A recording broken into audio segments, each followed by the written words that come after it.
Hello, hello. Just waiting for the green light. Okay, looks good. Hello to the video on demand viewers watching from the future times. We are here with our desk cam. We've got some cheapskate watercolors here, and we have here, I've printed out the line art I've done. So this is a copy of the line art I've done. It's not the original of the current battle map. And I'm going to use these watercolors to do a bit of rendering. Now, yeah, and battle maps, if you're completely uninitiated, they're basically like game mats used for combat in Dungeons and Dragons, similar games like that. Yeah, so that's you're all up to speed now, and oh, the final thing I wanted to say is if you have done any watercolor work yourself, please go watch a different video because I'm about to offend every serious watercolor artist out there. I am not a watercolor artist by any measure. I'm kind of just utilizing them for some fancy rendering techniques. But yeah, this is not watercolor art. I'm basically doing digital art in advance with pen and paper. So major apologies to all watercolor enthusiasts out there. I'm very sorry. Hopefully the lighting's okay. It's kind of an on and off sunny day outside, and some of that's coming in through the window. Otherwise, this streaming location has pretty poor lighting conditions. So you'll see a lot of shadow moving around. But we've done our best. We got a decent little iPhone camera pointed at the desk. Howdy, Scott. Oh, that's sweet. Some of my sci-fi maps, one of about 3, probably. Not many of them yet. I can see we've got a nice handful of viewers. Welcome, everyone. I'm kind of just working up the courage to put pen to paper. It always takes a bit of doing. Maybe another sip of tea.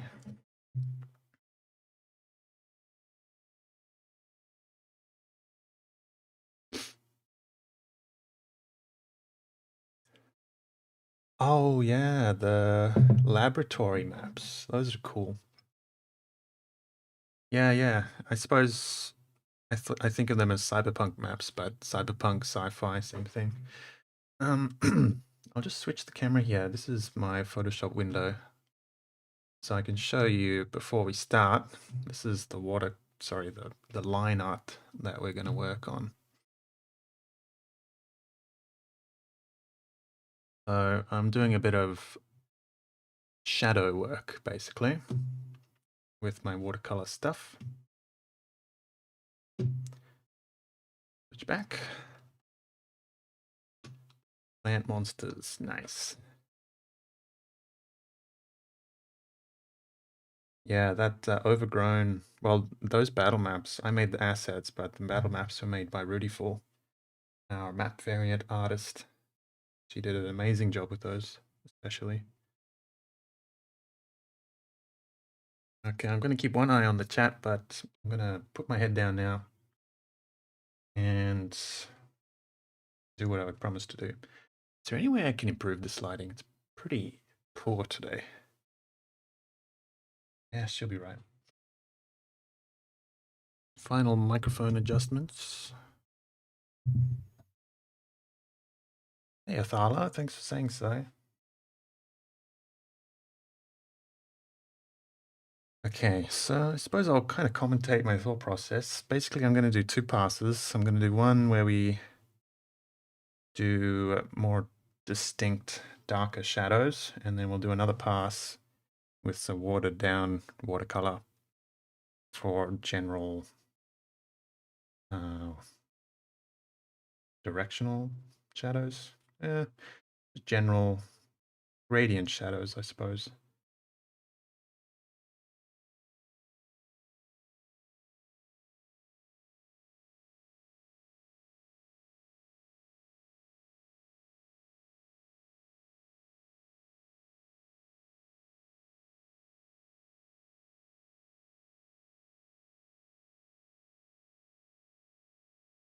This is not going to look pretty by the time we're done. All of the pretty work happens on the computer. This is going to look quite messy, I warn you.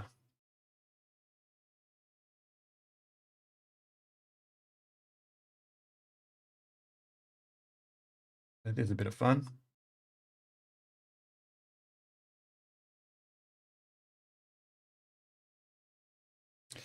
Yeah, I'd love to, Scott. Suffice to say, it's a very limited working space and I can't really do that.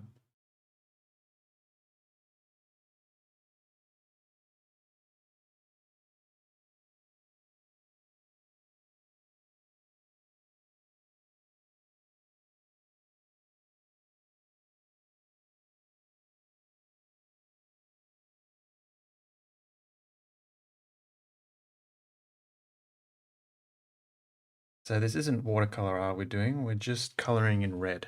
And what I'm basically doing right now is creating the mask for Photoshop. So all of this red stuff is going to be Photoshop mask within which we'll do our coloring digitally. So it's going to be very ugly, but it's going to do a great job of making our digital artwork much more interesting.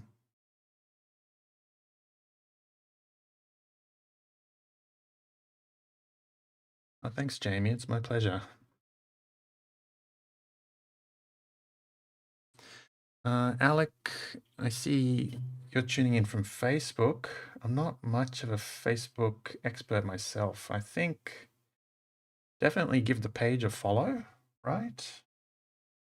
And I suppose when you see a live stream, just give it a like.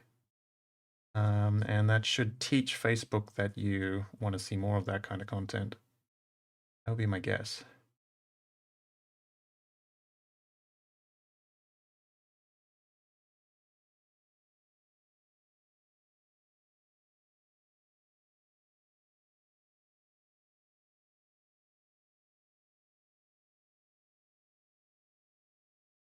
Um, Alternatively, you can find us on YouTube at youtube.com/2minute tabletop. And you can do the whole subscribe and ring the bell shenanigans there. And YouTube does a pretty good job of notifying you when I go online.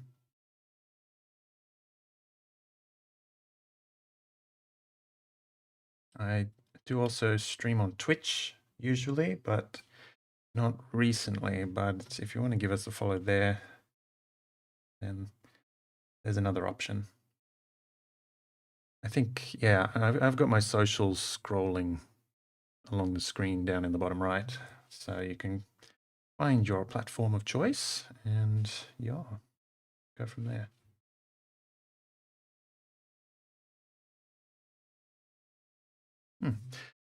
So you can kind of see on camera just how interesting watercolor looks compared to whether had I done this all digitally.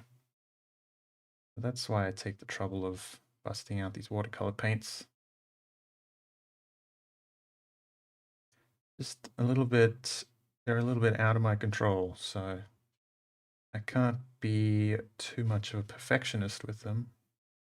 Just gotta let them do what they want to do.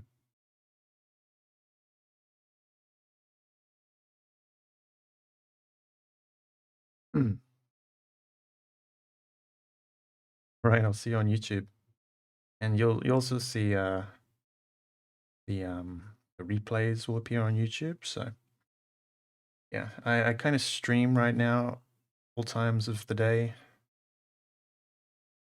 depending on the day of the week and the errands I have to run and blah blah blah. So yeah,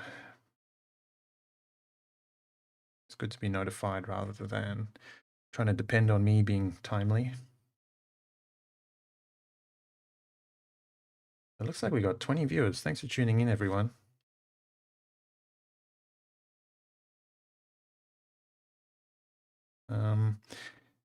You're uninitiated with 2-Minute Tabletop and what it is I'm making. It's called a battle map, generally speaking, and it's I think I describe it to like hairdressers and muggles that a battle map is like a board game mat.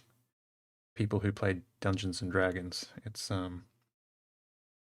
the mat you put on your table when you want to run combat.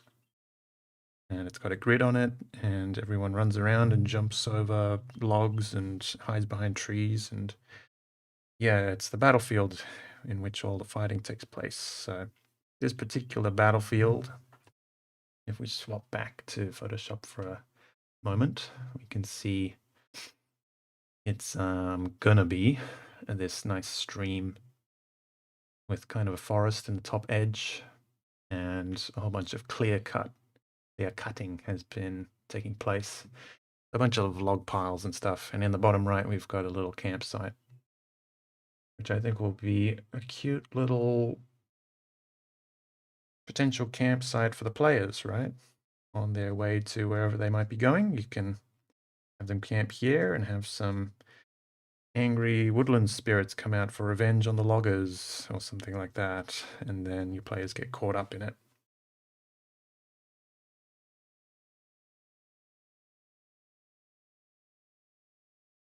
Yeah, my strategy is pretty basic. I'm just moving from top left to bottom right so that I don't smudge everything with my palm. These are the reeds down here, so I want to introduce a bit of texture.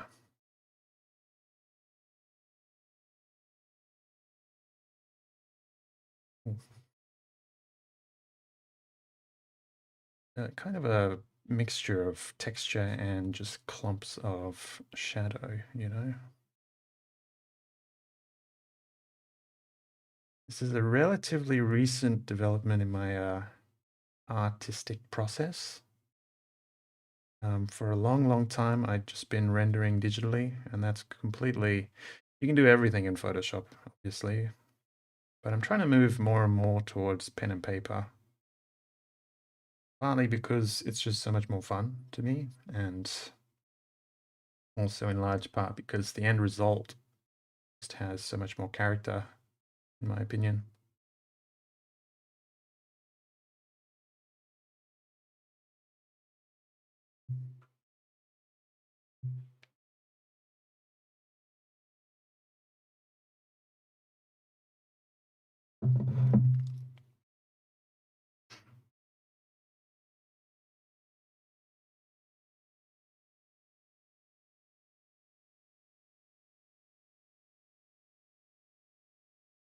Thanks, Alec.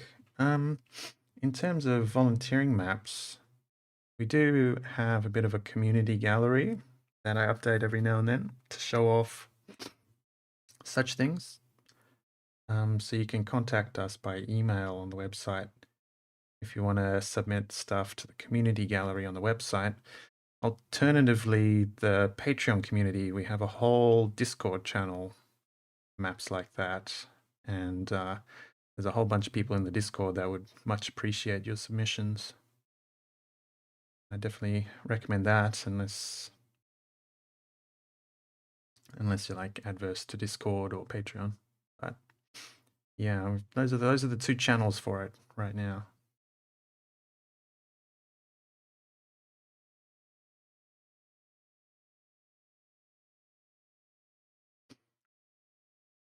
This paper is a little thinner than what I usually use. It isn't watercolor paper, but it's what I could get my hands on conveniently. So it will warp a little bit, but I'm just gonna flatten it down with some paper on top when I put it in the scanner, and it'll do the job.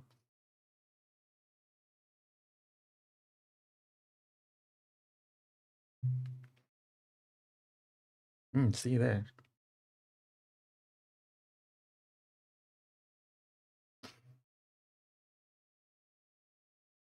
I had a thought and I lost it.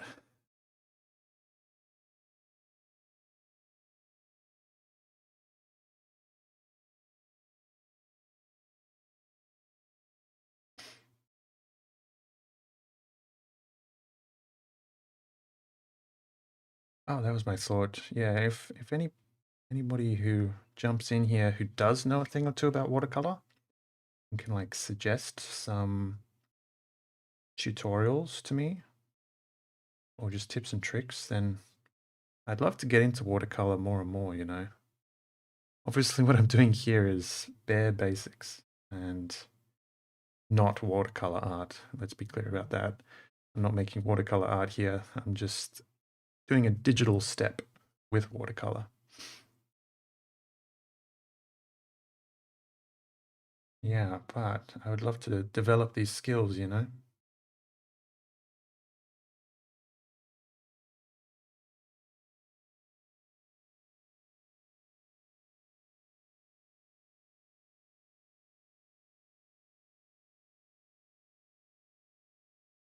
Oh yeah, that's the buzz. I set up an app on my phone that's going to buzz me every 15 minutes to remind me to stretch and kind of exercise my neck. Otherwise, this position of this canvas is going to give me a huge headache tomorrow. So every 15 minutes, I'm going to stand up and do some stretches. And you're welcome to follow along. So if you want to, let's all get up and do some aerobics.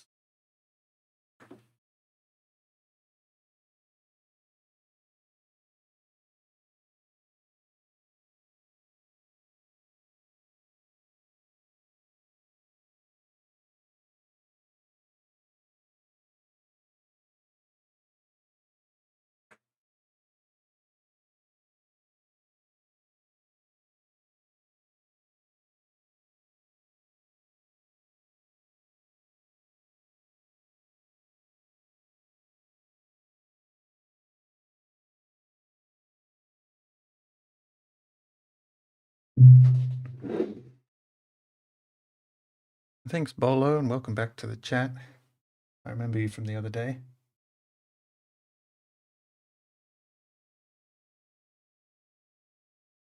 This is a little fainter than what I usually do at this stage.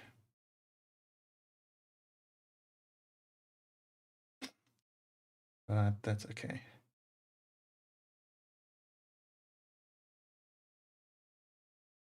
Up until this map, I actually did this step on the original line art and essentially ruined the line art with this watercolor step. But I had the bright idea that, hey, I can just print off a copy of it and I'll be able to kind of tweak the opacity, and B, I'll be able to hang on to the line art.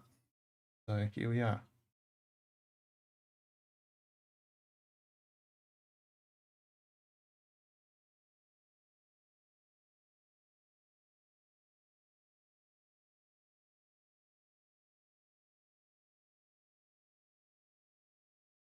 This is actually concept of this battle map is it's a remake of my very first battle map published to my website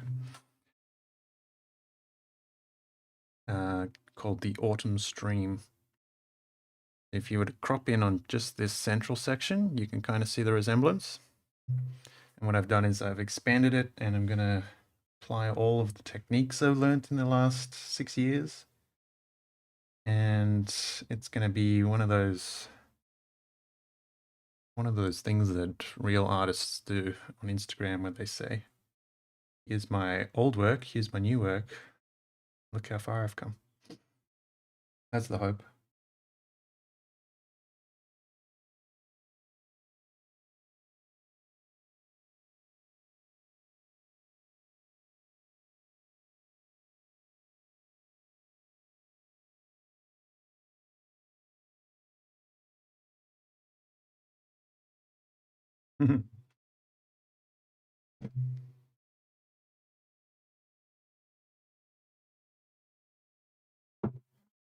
Yeah, Ninga. Ninga Sak. It's the undo button is way too convenient. I actually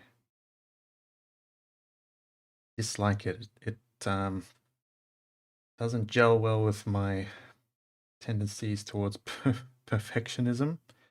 I waste a lot of time hitting that undo button and trying again.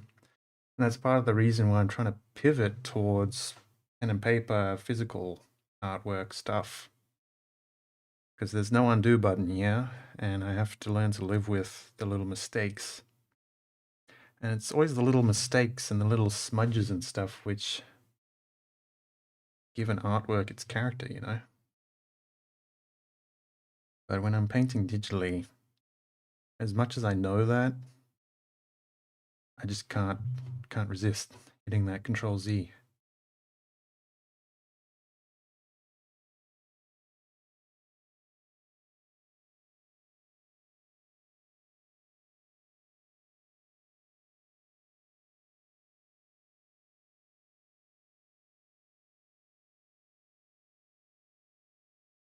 Wow, 31 people. Oh, well, it was 31 for a second and then it dropped, but thanks so much, everyone. We've just hit a new 2021 record for the 2-minute tabletop stream. And you're here to see it.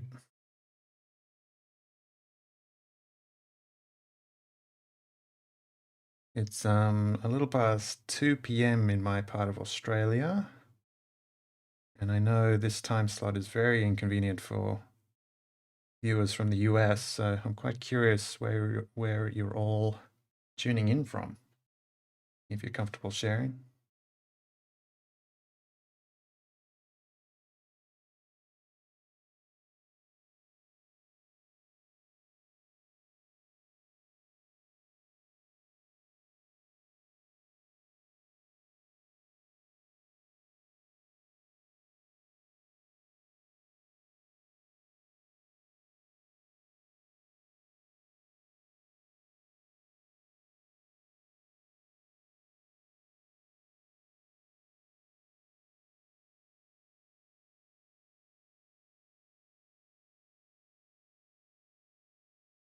Hey, Ty.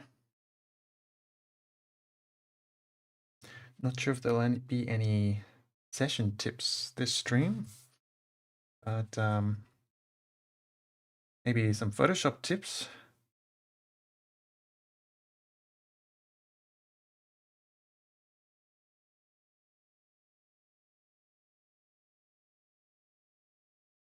Okay, good night, Bolo. Thanks for stopping by.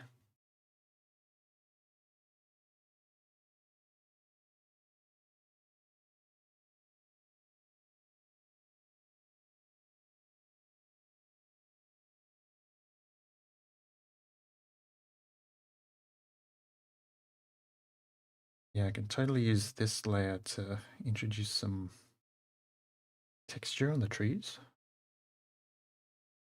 I don't know if I'd call it texture, just kind of like some tree rings.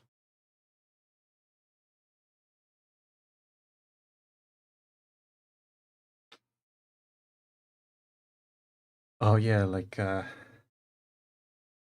designing an interesting battle map. I know what you mean. I could kind of blabber on about my design process when I was drafting this map. The idea that I started with was obviously I wanted to remaster an old map, and the main feature was this central stream. So that's what I started with. I knew the scene was a stream running down the center of the map, and there was a broken bridge. And that was about it. Maybe a path on one side. That was any inconsequential for the encounter, though. So that kind of leaves you with this wide open field, cut down the center by a stream, but otherwise wide and open and quite uninteresting. You may as well just fight out in the open plains. So I broke it up, right? I introduced cover and hard cover, soft cover, concealment.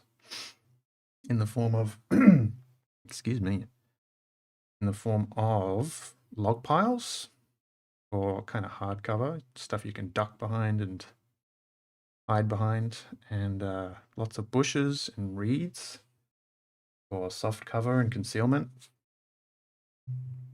And then, of course, if you're playing D&D, although I'm sure other rule systems have similar stuff, difficult terrain is another ingredient you want to mix in.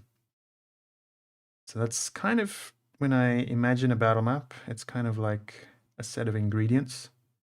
And those ingredients are cover, concealment, difficult terrain, and also elevation. This map doesn't have any elevation to speak of, but elevation's a very good one to play around with. Yeah, I really leaned into having lots of reeds and bushes and natural cover, log piles, and also all of our chopped up stumps, the little tree corpses.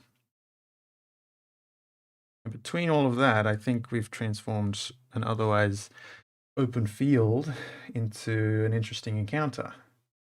Because I can imagine like gnolls or something coming out with bows, and they're at the far edge of the map, and your melee fighters need to get over there.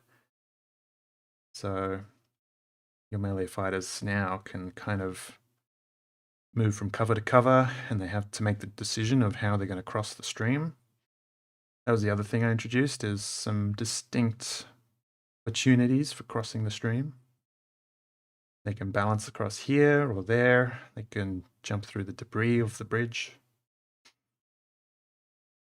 Yes, a lot of thought does go into these maps, as simple as they look.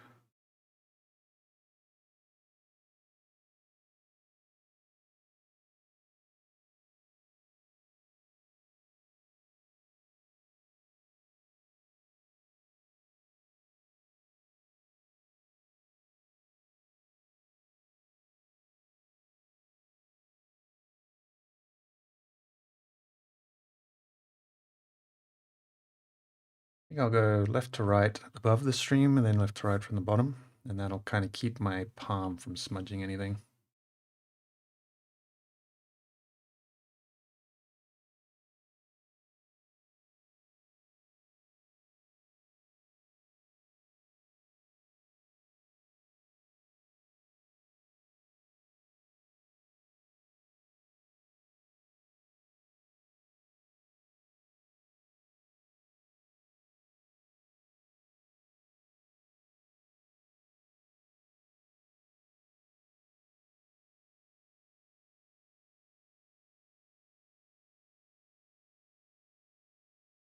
Alec, in terms of grid, I'm kind of a fan of hexes, even though I never use them, because the whiteboard and the setup that I play on with my players has a square grid on it.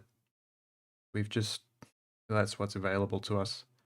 But I really like hex grids when I play online, and I'd love to make a full conversion one day.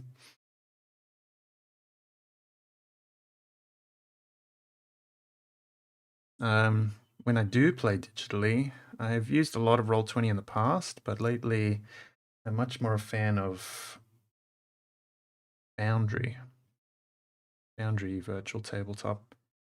Got a lot of options for playing music and like weather effects and cool stuff. David Wilson, who does tokens for 2 Minute Tabletop, he's a real wizard with Foundry and showed me a lot of cool stuff. So I'm kind of a fanboy for Foundry now.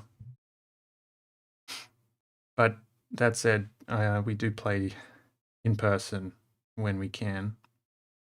In my part of Australia, we haven't had to worry about quarantine, except for like a week total past 2 years. So we've been able to keep playing our physical games basically the whole time. But when I'm overseas, then we play online, obviously. Try and keep things going.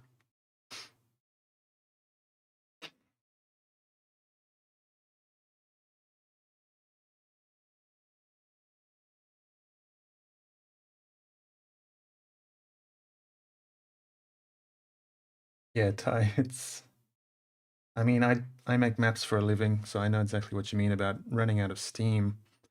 Um, that's why I've kind of developed that recipe system just for thinking through battle maps. Like, okay, this one, its focal point can be elevation changes. This one can be concealment. This one can be such and such. I basically become like an amateur level designer for video games.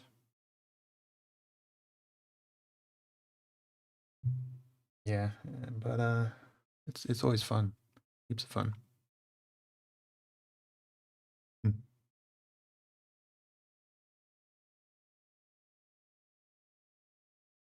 Yeah, it covers something I'm trying to use more too. Ninga's arc. It's um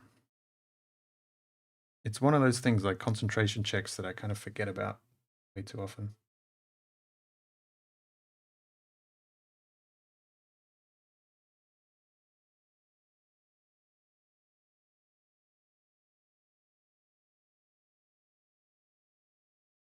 Alec, I'm not sure if it's free or not. Sorry, I can't answer that question right now. Yeah, just look up Foundry VTT and it'll pop up. It's very similar. It's kind of like somebody used Roll20 a long time and then came up with a bunch of ideas on how they could improve it, and then they made their own virtual tabletop. That's the feeling I get from it. Don't know how true that is, but that's what it seems like to me. It seems like Roll20 version 2. Don't tell anyone from Roll20 that I said that though.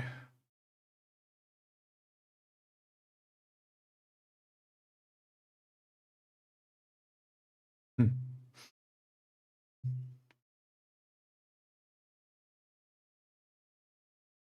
Oh, hey, James Simon, welcome back. Shire, like the Hobbit Shire.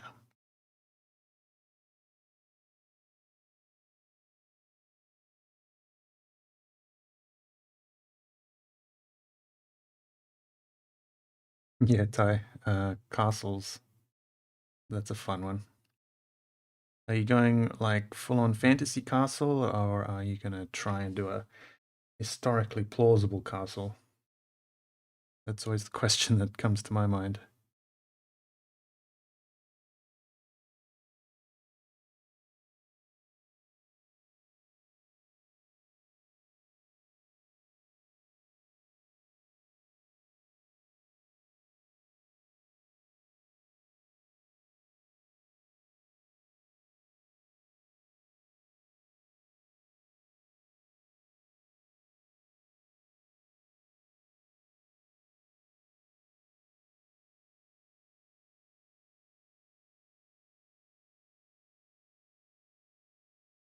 I'm migrating to the left. I guess it's not such a bad thing.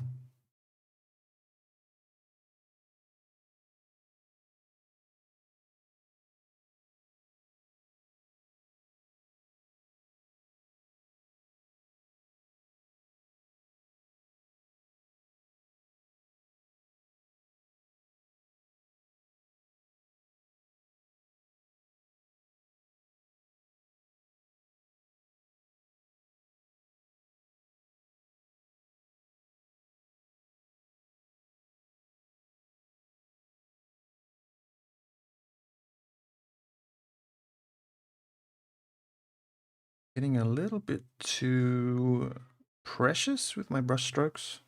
When I started out, I was nice and free and limber. And as I progressed, I become more precise to a fault.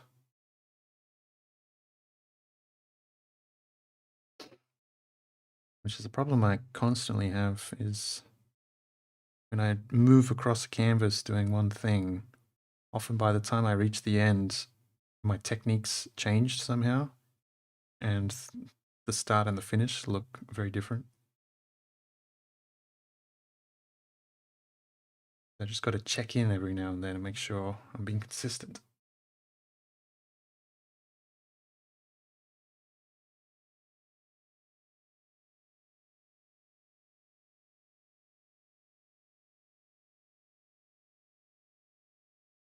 Yeah, Alec, I think it's only one payment for you and all your players though.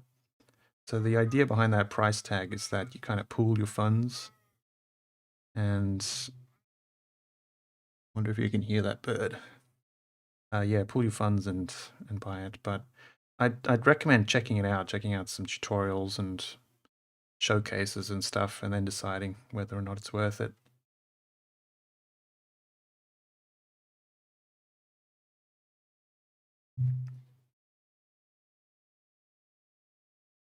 Yeah, Ty, I also tend towards historically plausible. Mostly because it's very interesting to me, like how things are built and why. But I do try and remind myself I'm allowed to do fantastical castles as well.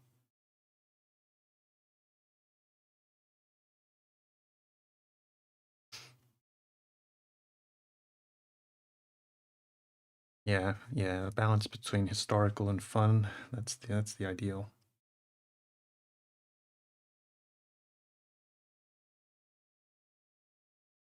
Like since I started doing this regularly, making battle maps, that is, now whenever I play a video game, I'm examining the level design. Like, why did these developers and level designers make it like this?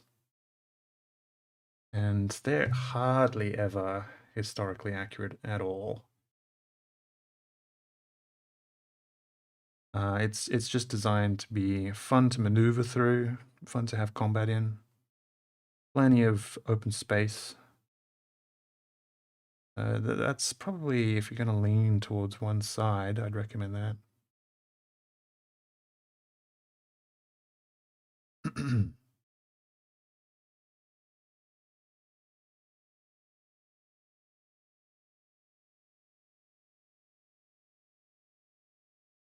Pig toilet. What was I just learnt about pig toilets from a video the other day. What was I watching?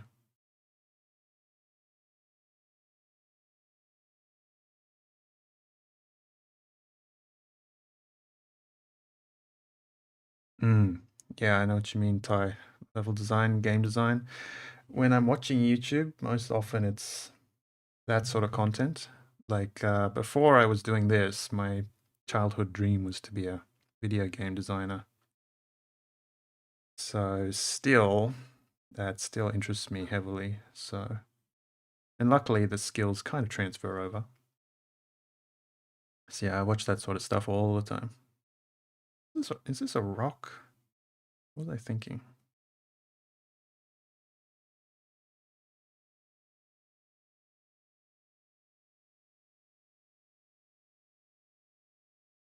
Running low over here. I'm gonna have to mix up a bit more red paint.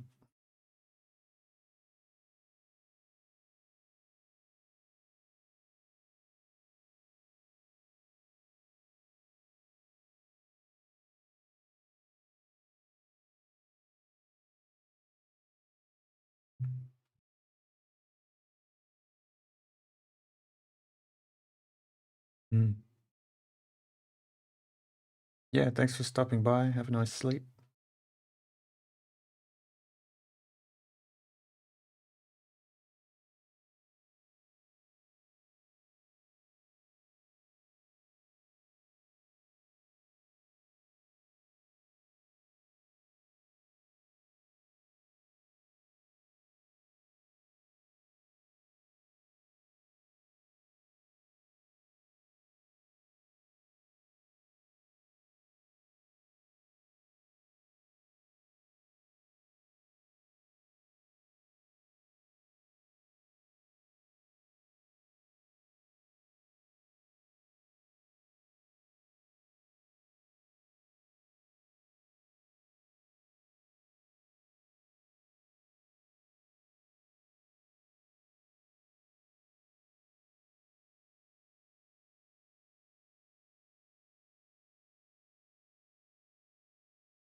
Yeah, Alec, I did a little bit of, well, I did 2 years of fine art and digital art. Um, and I'm sure those skills transferred over, even if I'm not making charcoal drawings or anything like that anymore. And I haven't touched oil paints in years. I'm sure I gained something from that, but generally speaking, I wouldn't recommend it. I just recommend putting in the reps, getting as much practice as you can, and you can learn everything you need to know from online resources these days. That's what I'd recommend.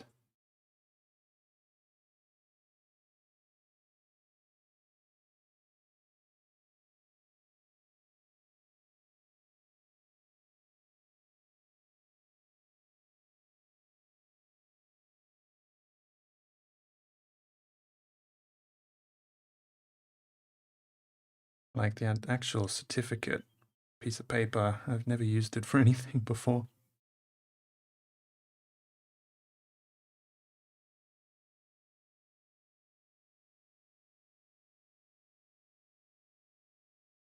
Just so much, like there's so many YouTubers and kind of unofficial teachers teaching art and all sorts of techniques. Like if I wanted to really make a thing out of this watercolor, if I wanted to become someone who's good at watercolor and not just pottering about like this, I know I could just learn it from YouTube. I don't need to go to school or anything. It's literally just a matter of how much time you put into it.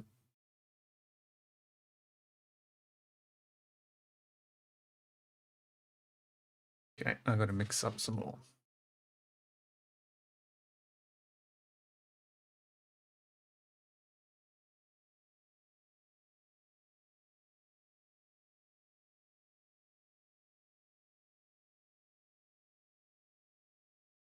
As you can see, sometimes I use blue, sometimes red. All these other pigments have never been touched before. But my printer today decided to print my black line art as kind of a blue tint, so I'm painting in red so that transferring it into Photoshop is a little bit simpler.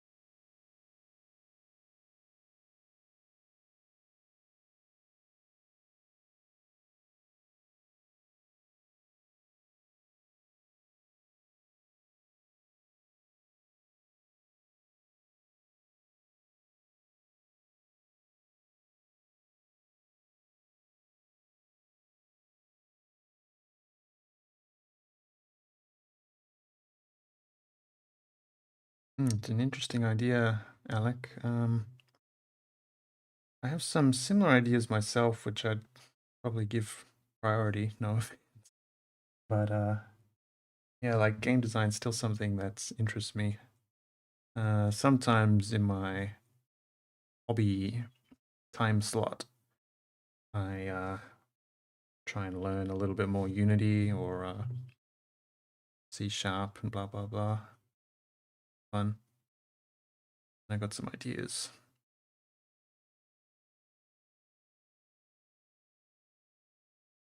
Hey Frank, so we're just doing watercolor rendering right now for my latest battle map. The line art, which you can't really, well, you can quite see it quite well, but here's a better look at it if I switch to Photoshop. This is the line art, and this red watercolor is going to be kind of the rendering, so the shadows.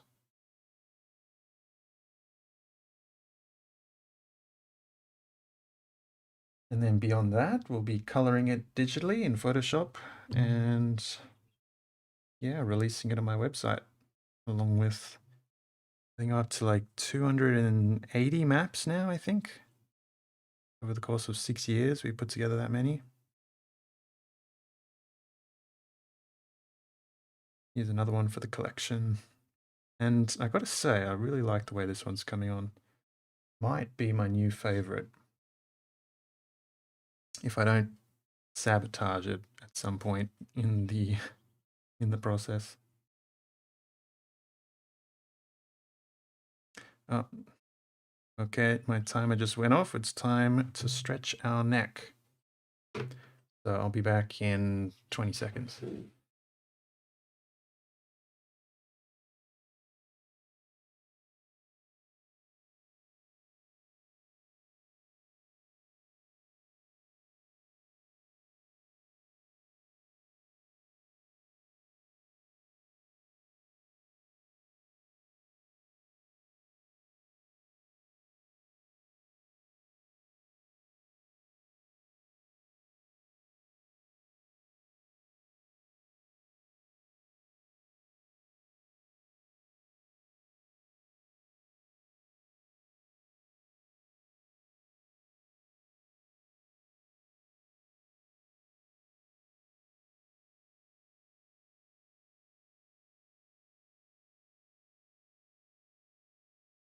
And we're back. Thanks so much, James Simon. I guess I don't have to call you James Simon today because other James seems to be absent. So thanks, James. Means a lot. And yeah, Frank, I'm trying to do more and more kind of everyday maps. Like the other map we're working on this month is a giant crab, which I consider to be quite a specialized map asset, quite a specific one. So more general wilderness maps like this will be a great thing. And in fact, I love drawing nature more than anything else, so kind of win-win-win.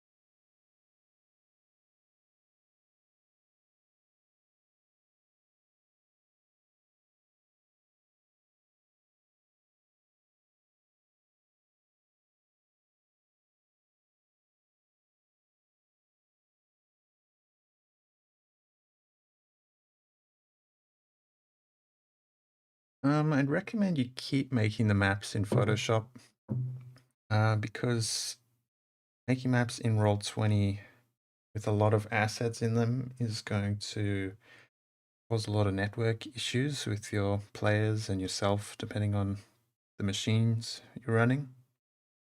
So for performance's sake, keep making your maps in Photoshop or whatever other tool you want and export them as JPEGs and plug those JPEGs into Roll20. That's the best way to do it right now. But I am working on some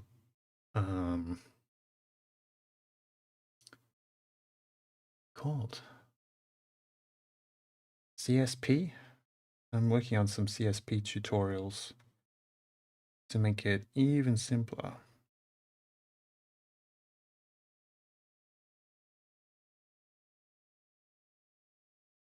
I just call it CSP all day, every day, and then I forget what it stands for.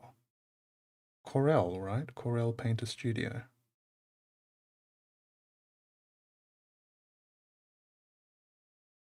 Yeah, if you're just going to use a few assets in Roll20, that's what the 70 DPI virtual tabletop ones are designed for. Kind of like little, like you called it, set dressing for other battle maps. So that's definitely viable.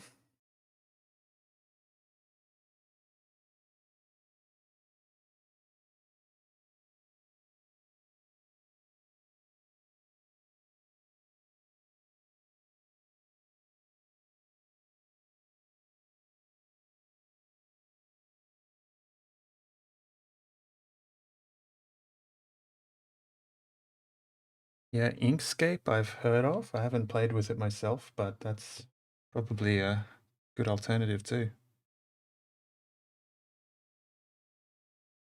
And there's more and more popping up. I kind of want to throw in with ESP because they've got some awesome brush functionality. So you can like paint a dungeon wall as a brush stroke and it will figure out um, it'll figure out the facing of that dungeon wall and all sorts. And it's very powerful. It's a whole image editor all by itself.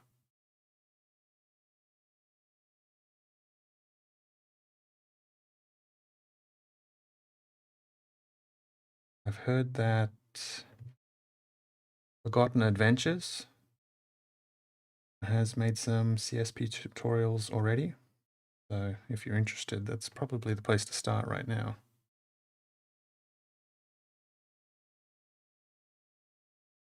Okay, the most basic of watercolor is down.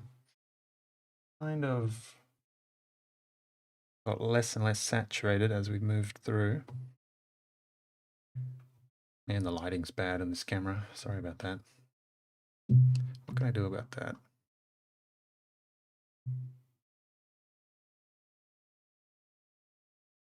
Oh, my white balance? Is that better? That looks not better.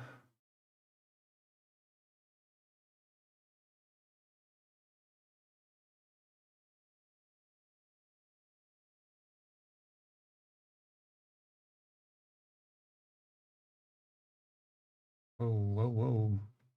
Sorry about that. Whoa, okay, I'm so sorry about that. Anyone who's in a dark room right now just got blinded.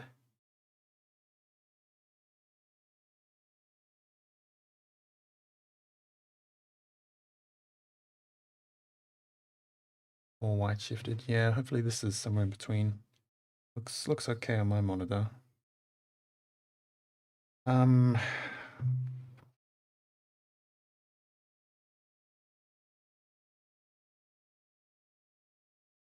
uh, Kelly, I think the best way to print my maps would be with a printer that can print in A2, which is a piece of paper about, well, it's 4 times the size of this one, so off the screen. Because then you can print the whole thing on one piece of paper. But if you're just using like your home printer or something, what I actually do, which is might be kind of a tabletop role-playing sin, but I just print the maps at 0.5 scale, half scale, and then we play with a half-inch grid. And that's very economical, obviously. But if you want to keep that 1-inch grid scale, then I have a printing guide on my website in the FAQ section, which will run you through how to print a standard map on 4 of these size sheets. Which these are A4 sheets, but it'll also work on US letter.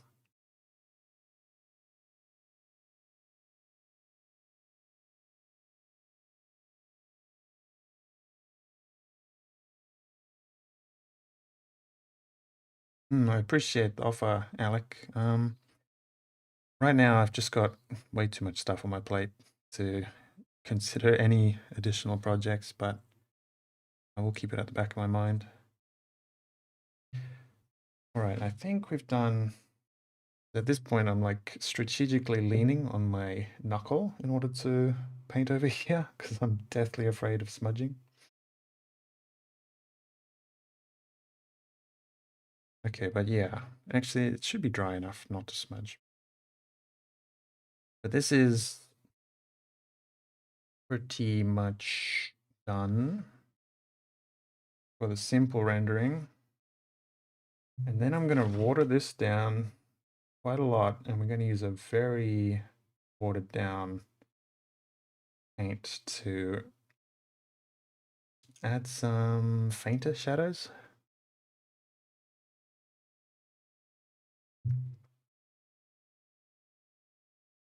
Oh, I love RimWorld. Yeah, I could see that.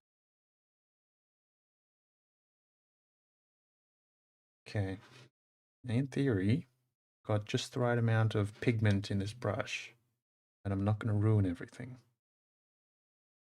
But it is just a theory, so let's test it out. No, there's heaps of pigment in here.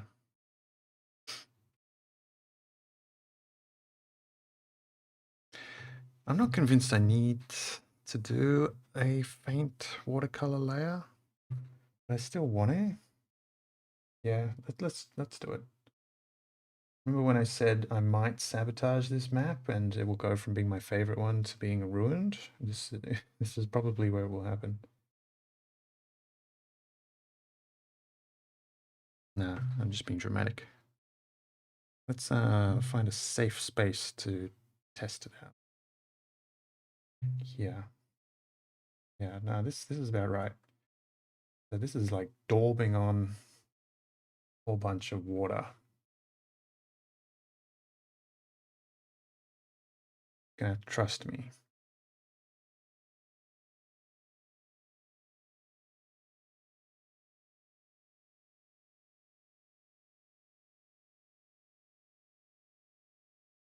And this is gonna just barely even show through on the final piece, but I'm gonna know it's there.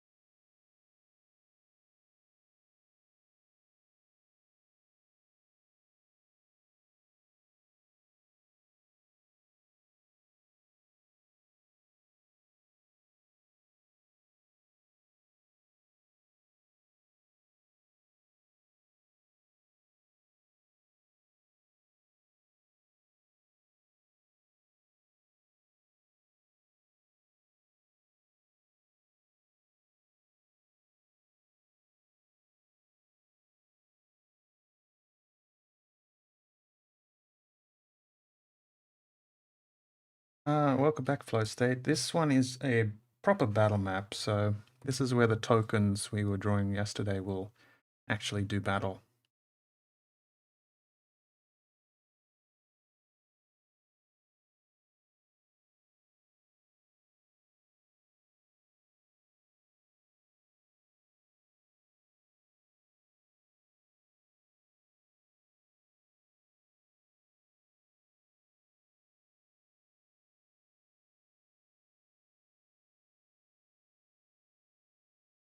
Yeah, I enjoy this part because you get the most kind of bang for your buck out of watercolor when you're using these big old brush strokes. Like, this is very distinctly watercolor over here, and this is going to show up on the final piece. And if it is too dark, I can still give it some post-processing in Photoshop, fix it up. So there's not much risk at this point.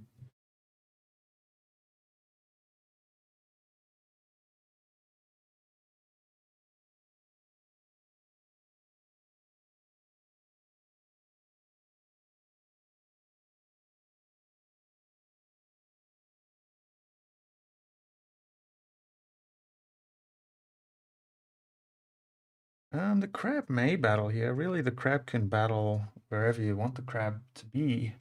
I have a different battle map that's specifically made to be the crab's zone. This kind of boss arena. But I mean, maybe he goes upstream every now and then, so he could theoretically be here.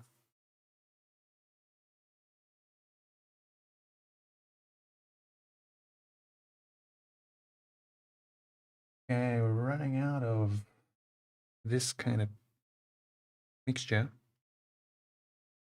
But that's okay, because we're kind of reaching the point where there's enough detail.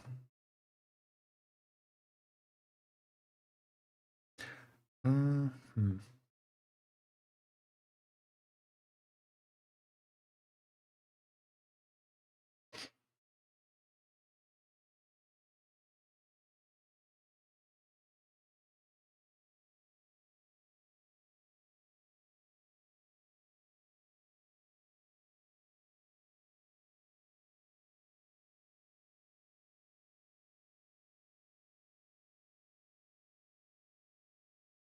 Yeah, like that's a basic idea. This red orange is gonna be color picked and turned into a Photoshop mask, and then we can work within that mask to make all sorts of interesting shadows. Speaking of, these trees should probably have some proper shadows to them. But I don't know how much I want to invest in a directional shadow.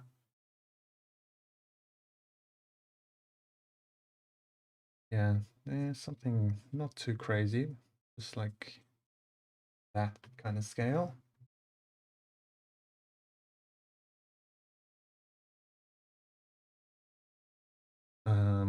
Maybe you all can't see it on the stream, but I can see that the ink I used in my printer is mixing with this water to create a very muddy, disgusting watercolor tone.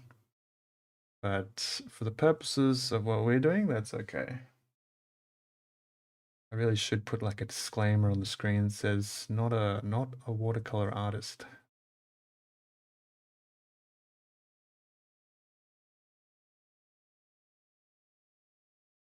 I feel bad for any watercolor enthusiasts who come across this stream. Sorry. I can even see I'm transferring some of the ink from here, from my printer, into my palette. It's all just getting muddier.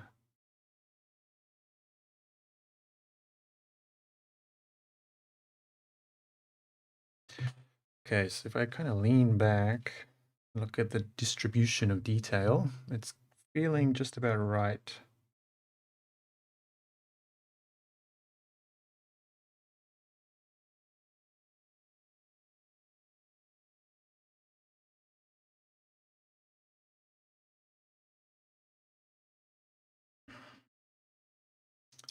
Interesting. Yeah, I'm gonna review my settings for this camera before the next one. The sun's gone behind a cloud outside, so the lighting coming through the window has diminished. Sure, that's to blame.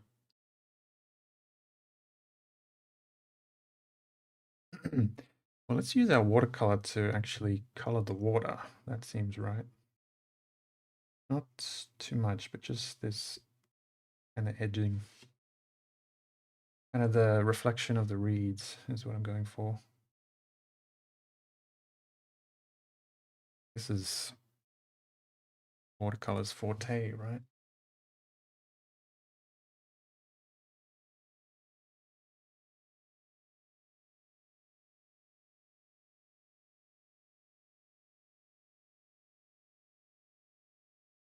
So I do feel like I've avoided ruining this map. I'm feeling pretty confident about it, actually.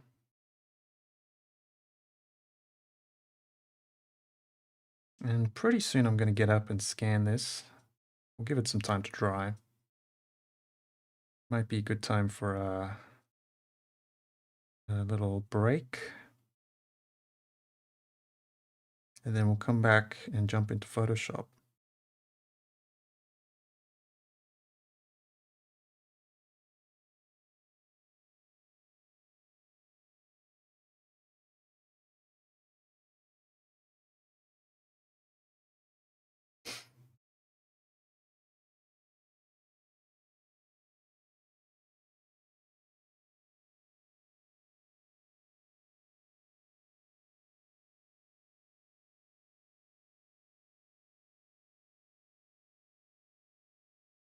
Hmm.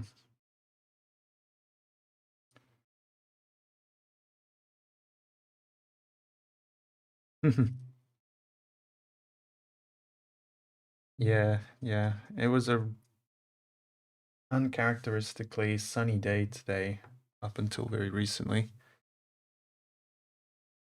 Here in wintry West Australia. But I don't have the sun's advantage right now. So it's just my little room light and the little, I have a headlamp kind of directly above me. And they're both working very, very hard to bring you an image that is at least slightly clear. Okay, I do want to kind of border the trail, the road.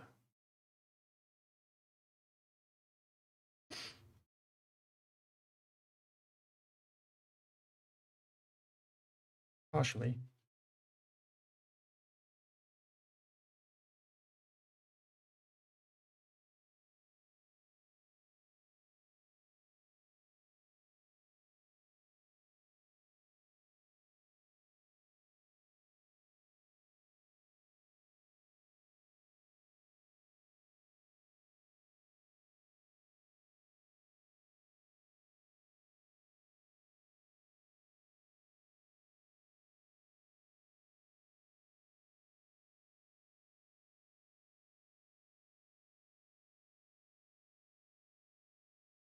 All right, starting to feel like it's done.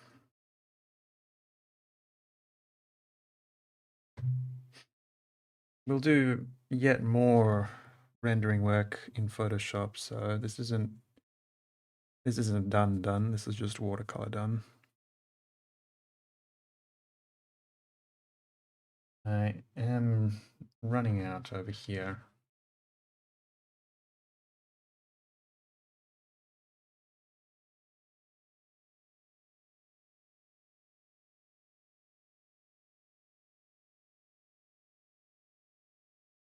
Yeah, okay.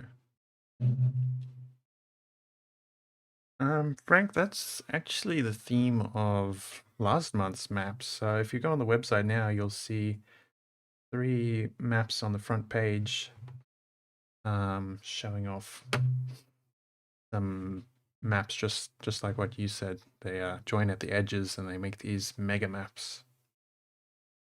All right, we'll let this dry. While it's drying, I might have a little bit of a stretch break.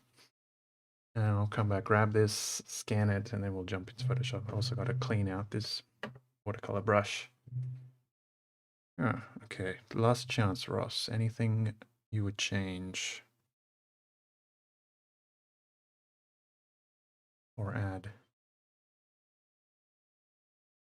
No. It seems like out of focus. Maybe not. Uh, Kelly, I have a certificate 3 in fine arts, if that means anything to you. But it doesn't mean a whole lot to me.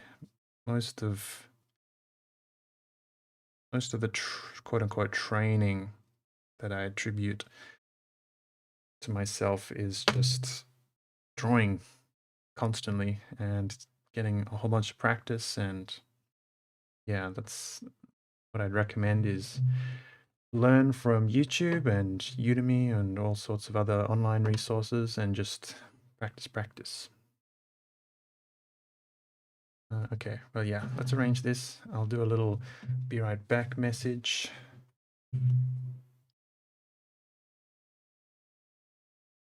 Gotta be. And I'll take a short break, let this dry, come back, scan it, then we shall resume. Be right back.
Thank you, thank you.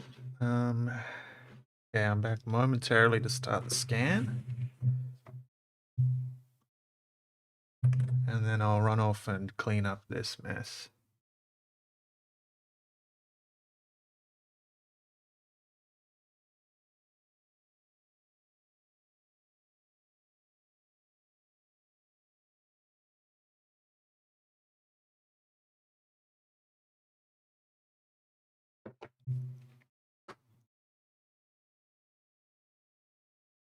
Very slow scanner.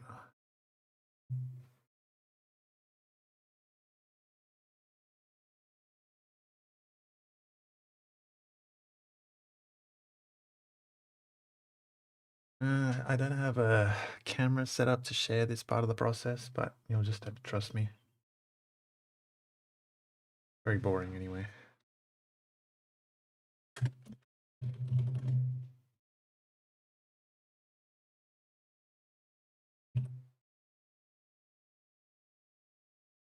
Um,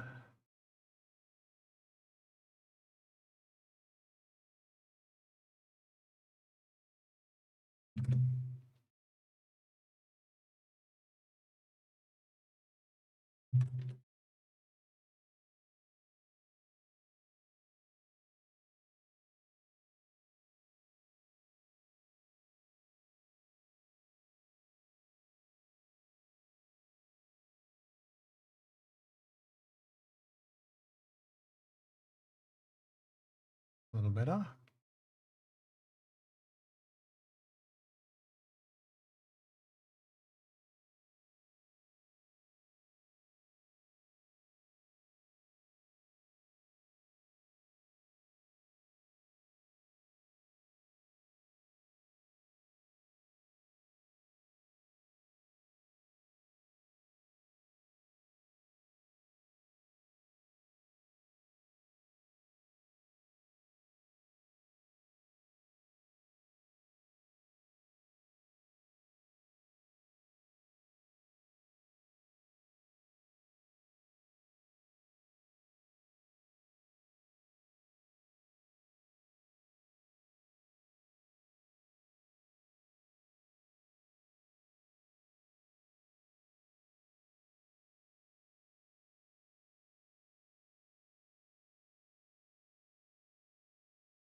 Okay, scan's almost done.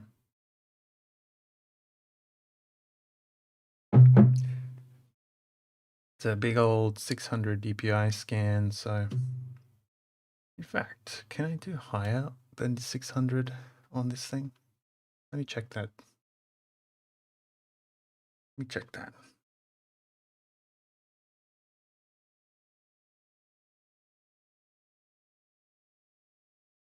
Hmm. But you know what? I'm not going to gain anything from 1200 DPI, not after the post-processing. One moment while I get this into Photoshop. Let me adjust my chair now. Working again at the computer.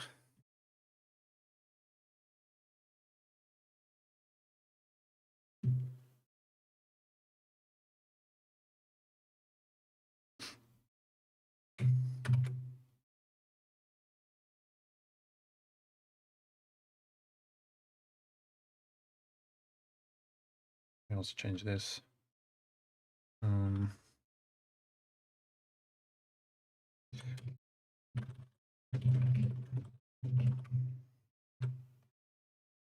What should I call this map? If you have any cool ideas, let me know.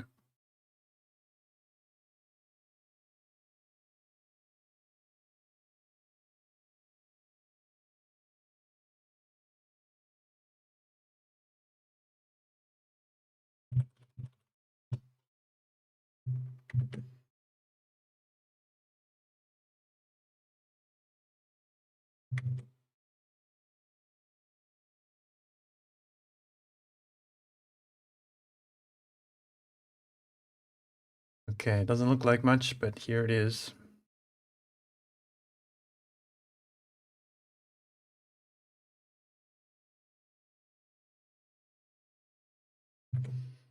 Now I wonder if I do want 1200 DPI.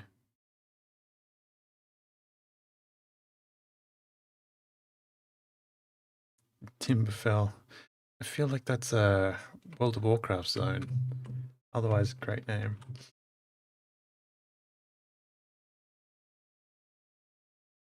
Timberfell.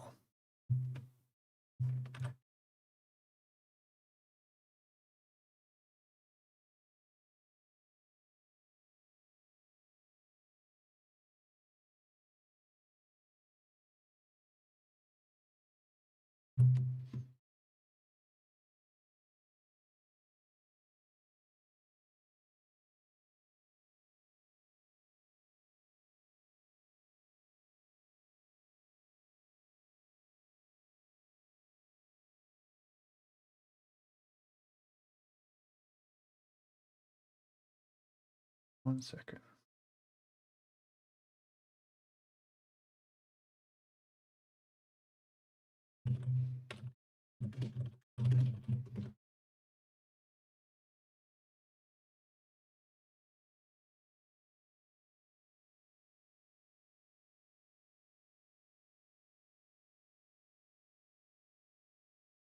So I'm using the faint line art from our scan just to line it up with the line art we've got.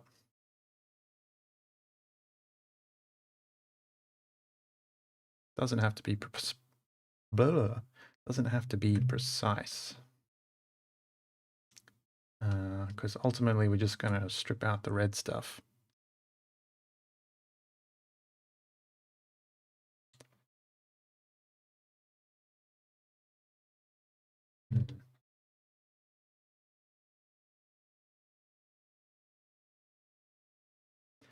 I like this is pretty good. I need to open up my little chat overlay actually, so that I can keep up with chat.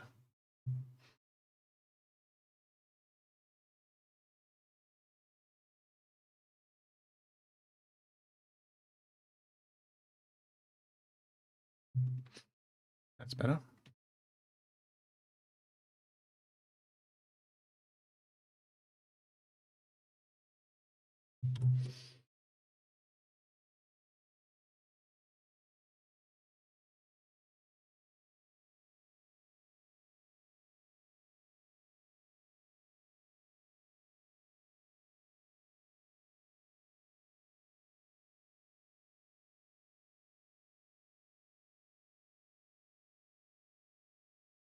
You see the problem I see now with the ink getting mixed in is that it's kind of compromised my strategy of extracting the red tint. but we'll still be able to do what we need to do. It's especially bad down here. You can see it really bleeding together. Yeah, this is not watercolor art. Just a step in the process.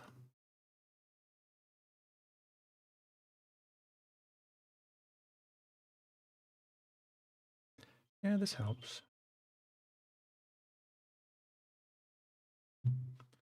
Okay, let's try and extract this.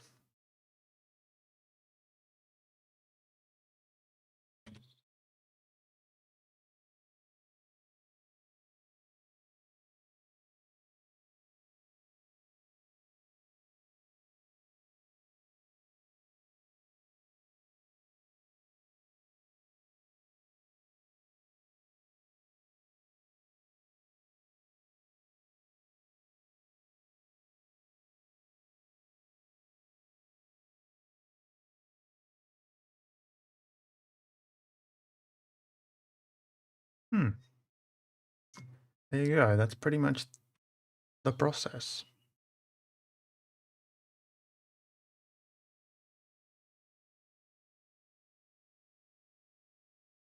And we've lost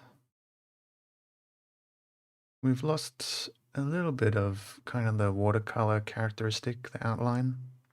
That's okay.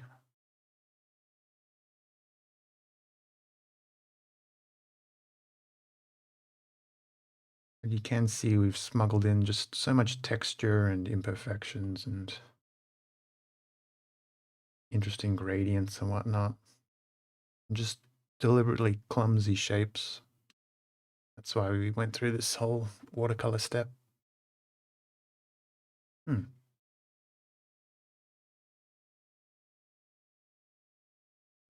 Okay, I'm pretty happy with that.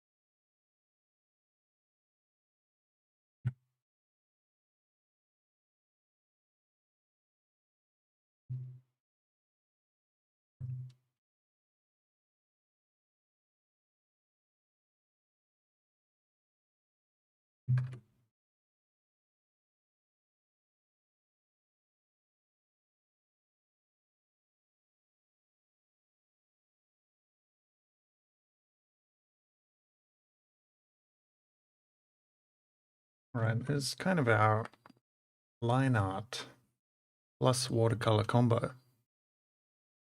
Just line art. Well, we got 3 layers basically. We got simple line art and a structural line art, detailed line art, secondary line art, and then we've got our new watercolor. Lovely. Yeah, and we've got the faint stuff came through too. We might kind of lift it out some more yet.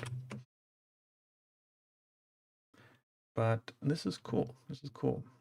I'm going to save it.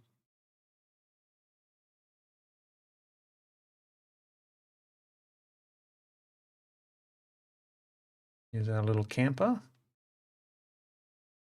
He enjoys having a bit of rendering on his surroundings. Of course he does. Okay, so we've made some work on color flats, basic color zones, right? Let's give them, well, hold on. This is based on a different map, so I want to pull in that kind of color scheme as a starting point.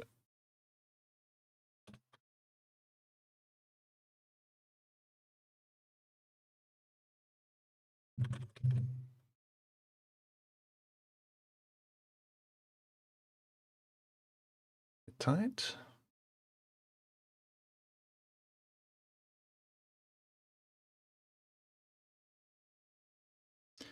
Mm.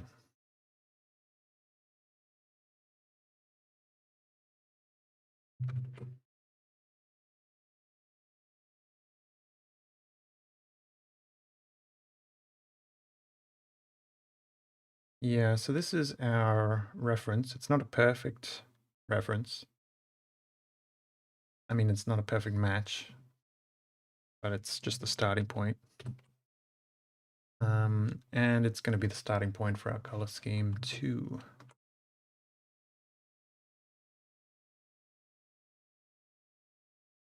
Oh, quite like it.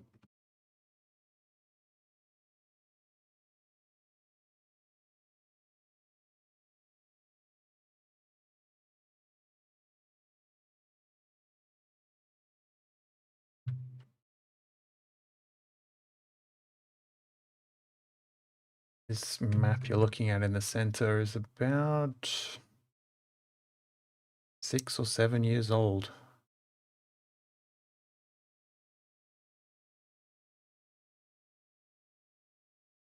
And my, oh, that's interesting. My philosophy on color has evolved a lot since then. So that's going to change quite significantly, I think.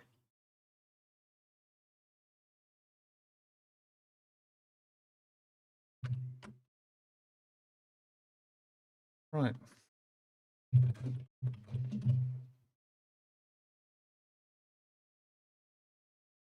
It's an interesting starting point. Right off the bat, we'll just change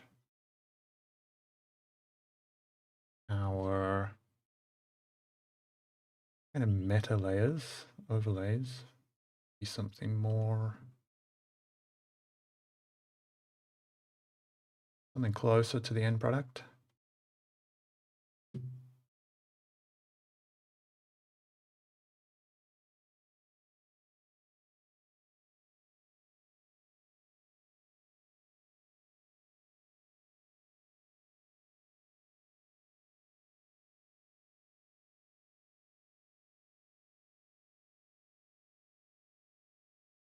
Hmm,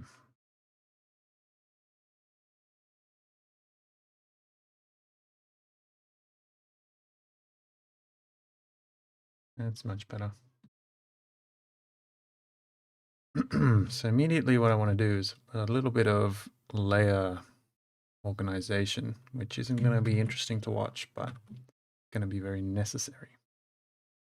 And it's going to allow me to give different watercolor zones, different colors, so we can have a different watercolor color in the reeds compared to on the grass.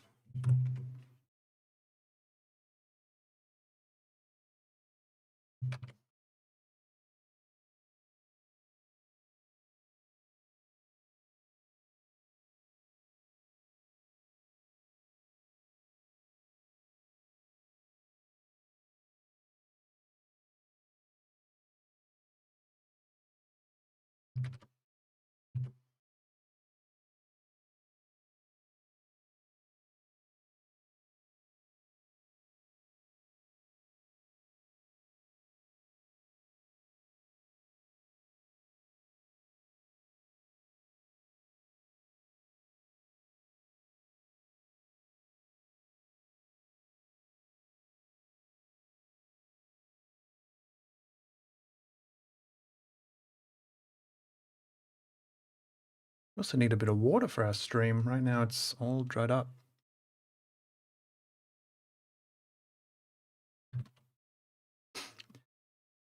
But it's especially important when I'm streaming that we get a decent color scheme going right off the bat. So it's interesting to look at. Sometimes I just work in all these clown car colors because they got high contrast and they're easy to see the different zones. But for the stream, we'll try and make it look pretty.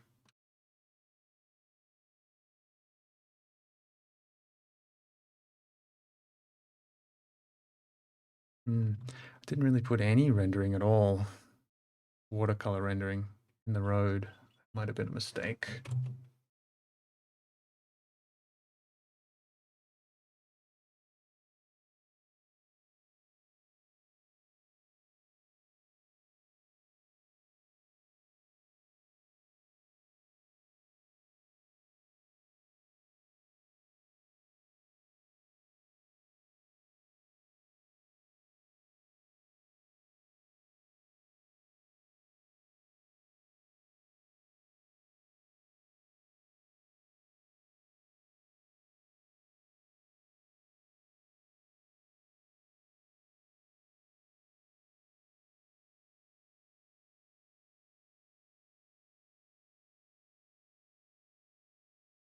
Hold on, these are set to multiply. I don't want that.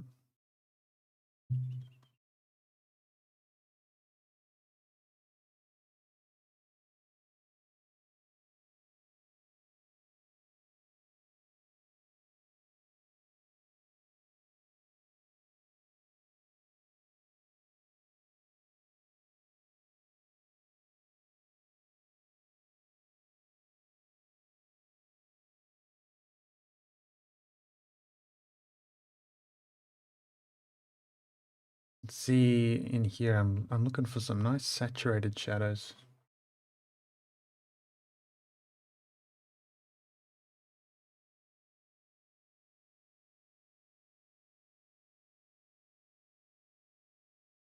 Purples and blues rather than black.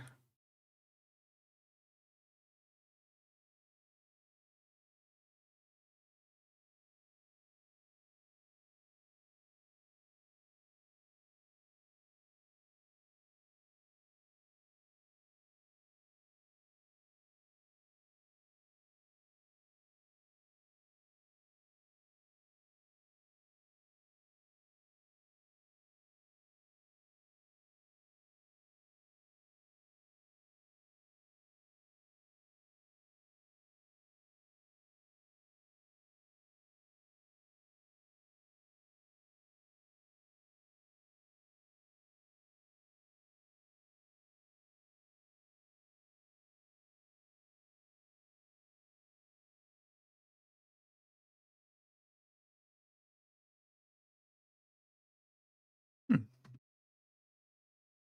Right, that's a good point to start adding detail from, I suppose.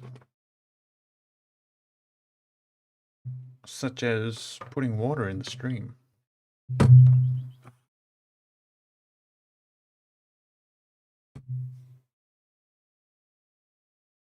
James asks what kind of encounter I have in mind.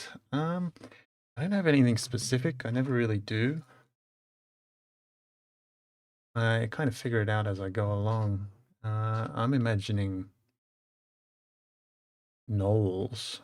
This seems like a knolls kind of map.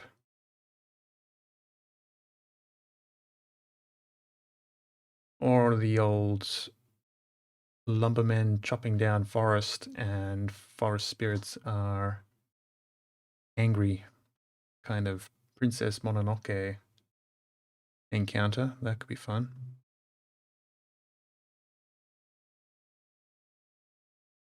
All right, a little bit more layer business. This road needs to also become water. Let's quickly flood our map.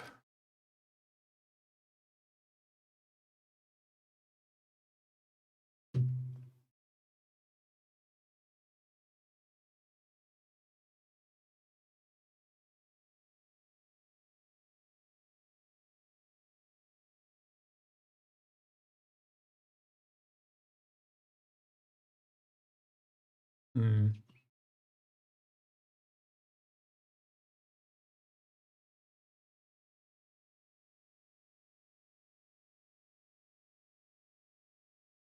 Oh, Shambling Mound. Yeah, that's a classic.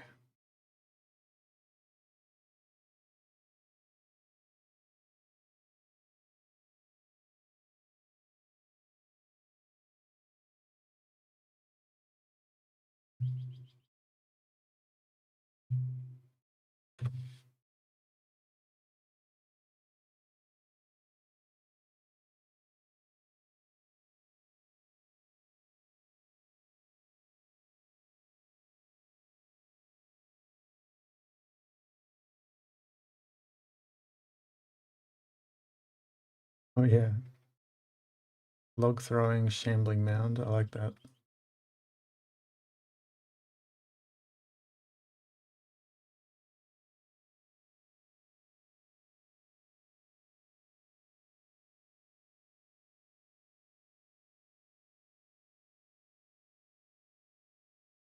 And then there was water.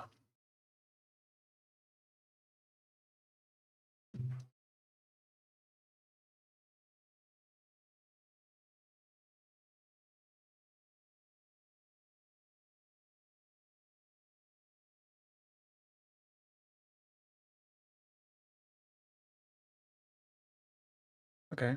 I do have changed my mind somewhat. Some of these.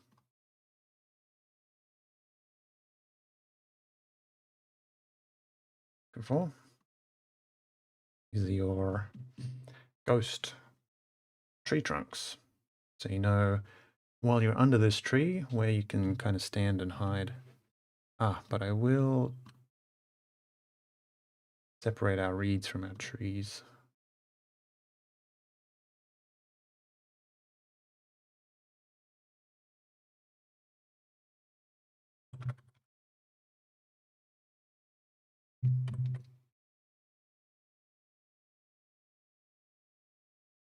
And also the bushes too, mind you.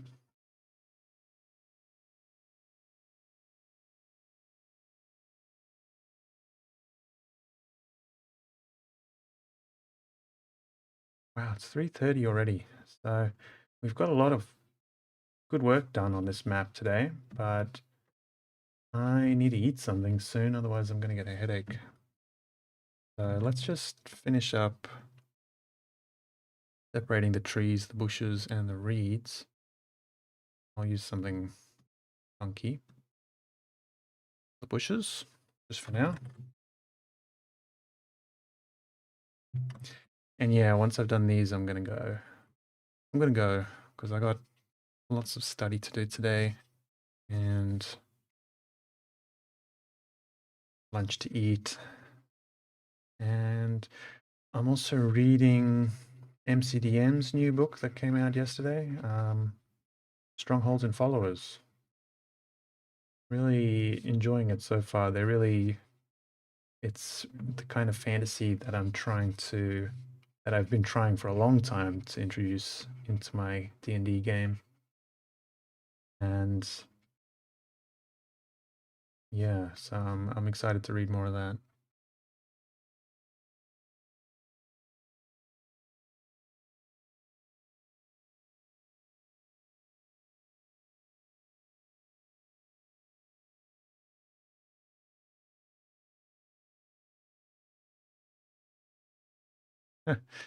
Yeah, sorry, Eric. It does seem that way. But this one should make for a reasonably interesting VOD. I recommend watching at 2x speed with a bit of your own music. That sounds like a pretty good time. Oh man, I'm jealous, James. We're definitely going to do something similar, but it won't be for some time.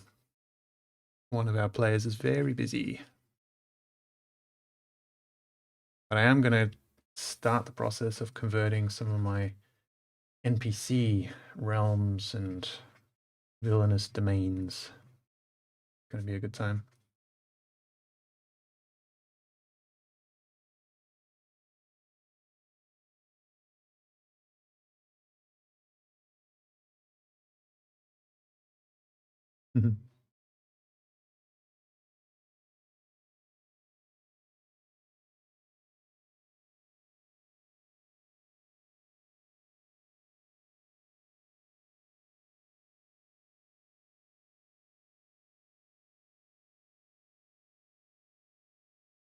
Oh, we let some water sneak in up here.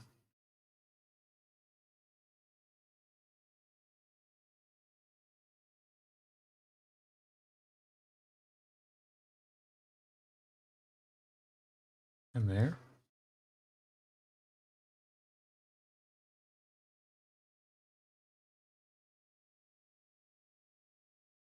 Yeah, so there's lots to do. We got to give our stumps some pulpwood, or whatever that's called. We got to do some rendering on our path. Do some general rendering, definitely. Maybe fix up these tree shadows, clean up the watercolor a little bit. I want to introduce some muddy dirt as well as this kind of pathway dirt.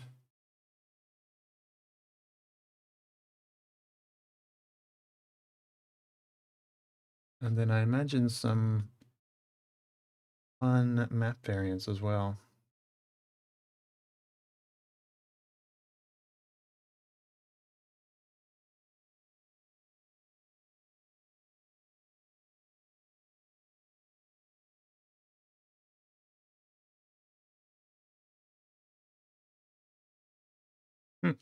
Stump mimic, yeah. Yeah, you just roll a dice to somehow assign one of these stumps as a mimic. And yeah, James, I like the fact that the book is kind of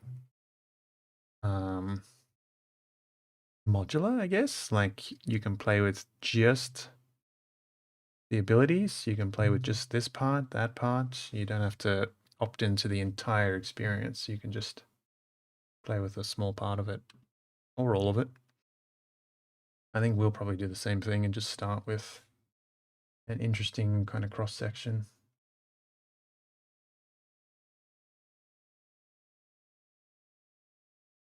Even just as a GM tool, I find it's useful for conceptualizing domains and how they work. So even if the players never interact with those rules, I think it's pretty cool. Okay, well, my phone just buzzed because it's 3:30 and it's time to stretch, so it seems like the opportune time for me to take off. I'll hit the save button. I'll search my mind for anything I'm forgetting. I think we're good. Yeah, I'm really happy with how this map's coming along.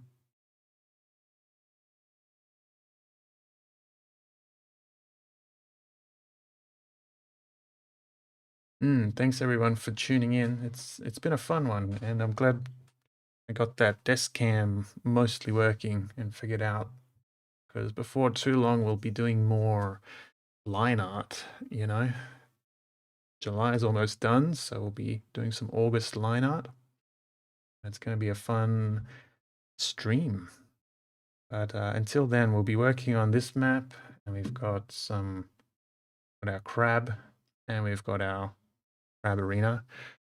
And it sounds like someone's about to start mowing their lawn, so it really is a perfect time to take off.